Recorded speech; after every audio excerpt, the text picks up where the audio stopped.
Hello, hello, hello. Welcome to another edition of Current Affairs with Mboni.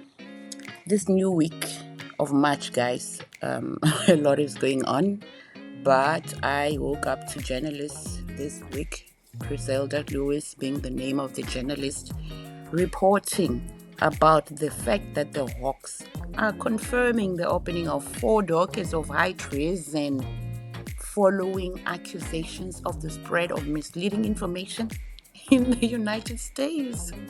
Oh my gosh, guys, 4 dockets have been opened. Hey, 4 dockets have been opened against who? Against, I know they did not mention them in the statement. Well, Griselda did not mention them in the statement, but we know them, the lovers of orange, eh? The lovers of the color orange. And I don't know why. Maybe that requires another video. Why do they love orange so much? But anyway, so these guys, these people that call themselves a civic movement, but are really not. They're just really a gang of racist men just causing trouble to our country. And some people woke up and said, we've watched this for too long. This train is just running dangerously all over the place. It will hurt somebody, maybe us, maybe itself. We don't know. But yeah, we're learning from Griselda that 4 dockets of high treason have been opened following accusations of misinformation by the Orange Lovers, Afriforum, Solidarity. They have been going up and down, back and forth, South Africa and the United States of America, talking about our business that has nothing to do with Donald Trump. Our business of whatever we're doing here currently, which is not unlawful, by the way. There's nothing unlawful with what we're doing. But Donald Trump is in it. Griselda goes on to say in her statement that the Umkhonto weSizwe Party and other individuals are said to have registered the complaints following allegations that US President Donald Trump was misled about the land issue. Yes, indeed. He was clearly misled. If he was not misled, then he goes along, or he agrees with Afriforum's belief that this is an injustice to them. But this is not an injustice to Afriforum. It is not an injustice to redress for people whose land was stolen from their hands by people who are still having ownership of the land. Guys, really? So Trump has been attacking us, accusing us of human rights abuses against Afrikaners.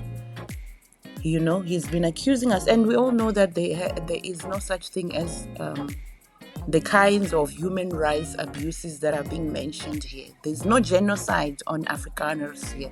What's happening in South Africa when it comes to crimes that happen to them is the fact that the very same white people hire illegal foreigners to pay them cheap labor raise, okay, and exploit them. So these people, when they get exploited and when they do not have any other form of redress for what's happening to them in that space of exploitation called being employed by these people, they end up murdering them. Really, they end up murdering them. And ministers and any sane person in this country have been at pains to let these people know that, no, guys, look at the stairs. In fact, it's mostly black people who are being murdered. It's not white people being murdered by black people. Black people are murdering. They were in the majority, and just like we're in the majority in the country, it's also us in the majority dying. Not the orange lovers. It's absolutely not like that. It's absolutely not like that. When they started their misinformation, this guy, in the US, early this year, Neil Diamond, president of the South African Chamber of Business in the USA, also made some very interesting comments after observations he made of the shenanigans. And Mr. Neil Diamond is white, obviously. And he's the president of the South African Chamber of Business in the United States. South African Chamber of Commerce, South African Chamber of Commerce in the USA. He also made some very interesting statements that I found they're not supposed to be hilarious, but I mean, because of the situation, really, it's like, really, do people have to, like, look at us having to, oh my gosh, to spell out things we don't have to spell out. But Mr. Neil Diamond, president of the South African Chamber of Commerce in the USA, said that, in fact, he asked a question. He said, in what environment can one condone where an organization can engage directly with foreign leaders based on domestic issues in South Africa? Good question, guys. Good question. Like, in what environment can this be condoned? In which environment can this be condoned? Like, really? Like, some organization in some country? Like, gosh. He further on went on to say that, and I agree totally with this, what Mr. Diamond proceeded to say, after wondering what kind of environment should be condoning the fact that leaders of a civic movement are busy communicating about domestic issues with a whole leader of another country, with the intention of having some kind of sanction. Something must happen to those ones they're reporting. Sure, my gosh. I so understand the 4 dockets of high treason. I so understand it, and I'm at a point where I don't understand people who don't understand the 4 dockets of high treason coming up.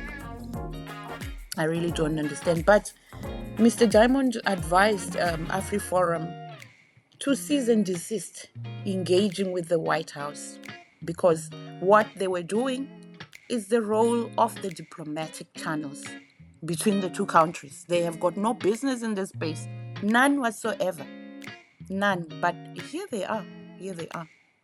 Mr. Diamond is very correct, and this is not just any country that this racist organization ran to.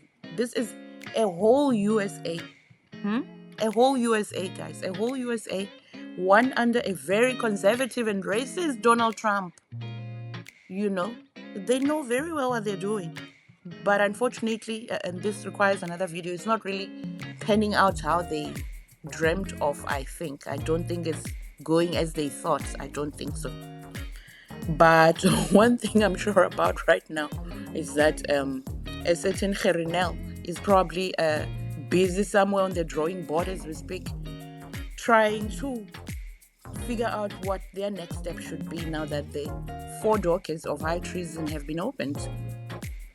So Mr. Gerinel will have to see how to finish here for his Afriforum, because he's there permanently after having left the NPA, which is good also. Gosh, because can you just imagine if he was still there at the NPA? Because when he was still at the NPA, some of us were not, well, at the time, personally, I never considered his political affiliation, but when he came out and joined Afriforum's legal what, that's when I was like, anyway, I mean, he came to our attention during the Pistorius femicide, but sure. But yeah, this is where we are. Mr. Gerinel will have to see how to finish with his friends there by Afriforum, because it's looking very much like this country is not just sitting there waiting for people to do treasonous things. It looks like, even if the train of justice might take a little bit longer. In this case, I think it was quite fast, a little bit fast, because the July unrest, because it's actually, in fact, it's quite ironic for me. It's quite ironic that another one who's being charged, who's on the wrong side of the country for inciting a violence during the July unrest, Duduzile Zuma. Her party is actually the one that went and ran to the Hawks, and and open the 4 doors. So yeah, it's quite interesting. So Duduzile, yeah, it's interesting. We'll be watching. We'll definitely be watching how it shall pan out. We shall definitely be watching how it shall pan out.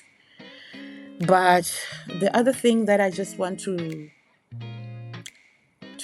leave you guys with, and it was mentioned also by the president of the South African Chamber of Business, the South African Chamber of Commerce in the USA, where he was asking, he was in an interview with Xoli, if I remember, and he was asking a question. He was asking the South African government to consider looking into the role played by minorities in the country. I think I hear him. Yes, this government should look into the role played by minorities such as the orange lovers, what the role they are playing. Because currently, I thought we were, but now you can see that we're not in the same page. No, we're definitely not in the same page with them, because I thought their role should be, but it is not. Their role should be to understand where we are in this country, that they, for many, many, many years, were a privileged bunch, and we're trying to redress right now. Right now, we're trying to redress through the Land Act. I know the Land Expropriation Act, they don't really like it, I mean, I thought it was pretty clear that the role of these Afrikaners, the ones that we have to coexist with, we've been coexisting with them since 1652. I thought their role was to contribute in addressing the imbalances of the past that were caused by apartheid, that they caused by that time, such as land and economic redistribution. But we're clearly not on the same page. Kali and his friends can't clearly hear. They can't hear the ticking time bomb of our unequal society. They really can't.